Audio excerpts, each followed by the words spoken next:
మన మహానాడు గురించి ఎవరు మాట్లాడాలా?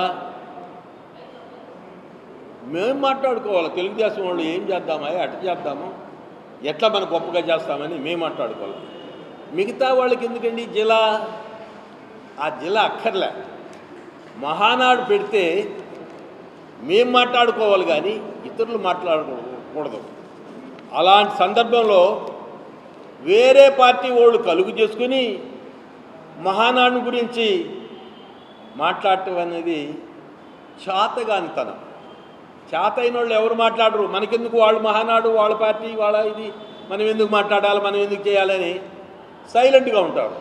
అట్టుండటంలా ఏదో పెద్ద జిల్లా లేకల్లా గొప్పగా మాట్లాడగలిగిన వ్యక్తిని, గొప్ప తెలివితేటలున్నాయని, ఇంతకుముందు ఎవరు ఆయనతో సరిపోరని, మరి జిల్లాలో ఎవరు సరిపోయేవాళ్ళు లేరని, మరి ఆయన మహానాడు గురించి విమర్శించటం, ఇంకా 10-100 మహానాడు పెట్టుకున్న జిల్లాలో ఒక్క సీటు కూడా రాదని, తుడిసిపెట్టుకుపోతుందని కాకాణి గారు చెప్పటం చాలా విడ్డూరంగా ఉంది.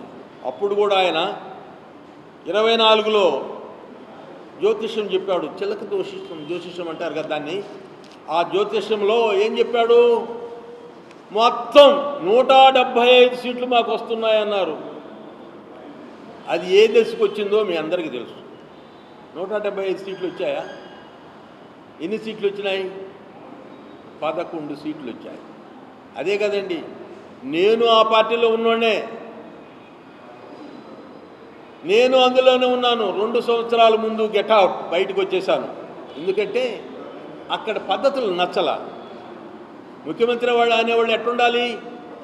ఎమ్మెల్యే పోతే గౌరవించాలి. రావయ్య, రాజశేఖర రెడ్డి గారు మేము ఎక్కడన్నా అంతకుముందు ఆయన కాంగ్రెస్లో ఉన్నప్పుడు ఆ గేట్లో కనబడగానే అలా కమాన్ శేఖర్ దా కూర్చో అని గౌరవిస్తున్నటువంటి వ్యక్తి. ఇది అది కాదు. ఎమ్మెల్యే కాదు, వాళ్ళ ఆయన కాదు, వాళ్ళ తాత కాదు, ఇంకా ఆయన మించిన వాళ్ళు కాదు, ఏజ్డ్ పర్సన్స్ ఎవరు పోయినా నిలబెట్టాల్సిందే, మాట్లాడాల్సిందే. కానీ కూర్చోమనే పద్ధతి కూడా లేకుండా ఆయనకన్నా నేను చాలా పెద్దోడిని, మేము ఎమ్మెల్యేగా పోతే నీ కొరకు నేను ఎమ్మెల్యేగా రాజీనామా చేసిన వ్యక్తినండి. మేము 18 మంది రాజీనామా చేశాం. మా వాల్యూస్ కాపాడాలి. నువ్వు, నీ బాధ్యత అది. నువ్వు అది చేయకుండా మాకు టికెట్లు ఇవ్వు, నీ గ్రాఫులు బాగలేవు, నువ్వు బాగలేవు. నువ్వు యాడ్ నుంచి వచ్చినావు? అది రాజశేఖర రెడ్డి గారి కుమారుడిగా ఆయన పుణ్యాన నువ్వు ఒక తూరి ముఖ్యమంత్రి అయినావు. ఇంకా లేదు అవకాశాలు, ఇంకా అవకాశాలు లేవు.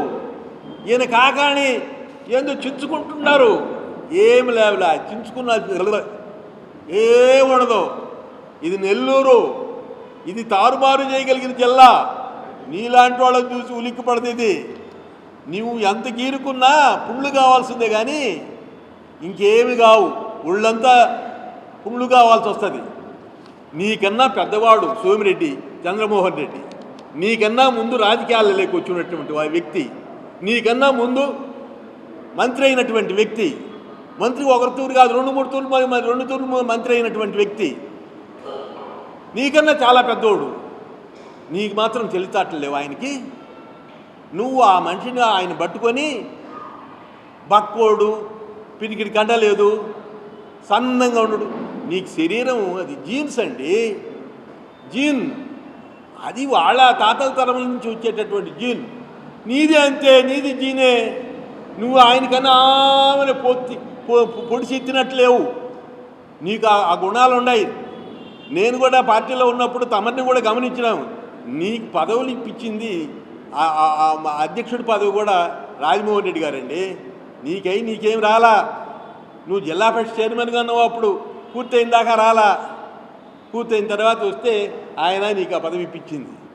నువ్వు అందరినీ జిల్లాలో ఇంకా నన్ను మించిన రాజకీయవేత్త లేడు అని అనుకుంటున్నావు. వైఎస్ఆర్ పార్టీ ఇంకా నీ చేతిలో ఉంటే తుడిచిపెట్టుకోబోద్ది. 29లో కూడా అదే గతి పడుతుంది. ఇప్పుడు 10 ఉన్నాయా? 10 మాకొస్తాయి. తెలుగుదేశం పార్టీ గెలుస్తుంది, మళ్ళా 10. నువ్వు గెలిపించుకోలేవు, నీ చేత కాదు. ఎందుకంటే నీవు ఒక్కరపు భాష మాట్లాడుతున్నావు. ఏందో కేకలేస్తావు, దౌర్జన్యం చేసి మాట్లాడతావు, ఊగుతావు. ఎవరు లెక్క చేస్తారయ్యా? నేను మాత్రం ఇట్లాంటి వాళ్ళని చాలామంది చూశానండి. నాకు మాత్రం లెక్కలే. ఈ టెక్నో ఒలింపియాడ్, సివో స్పార్క్, మెడిస్పార్క్ వంటి ఆధునిక అకాడమిక్ ప్రోగ్రామ్స్ ద్వారా విద్యార్థుల్లో లాజికల్ థింకింగ్, సైన్స్ అవగాహన మరియు విశ్లేషణాత్మక నైపుణ్యాలను అభివృద్ధి చేస్తూ సిబిఎస్ఈ అండ్ స్టేట్ బోర్డు కరికులంలలో అత్యుత్తమ ఫలితాల సాధనకు దృఢమైన పునాది వేస్తోంది నారాయణ.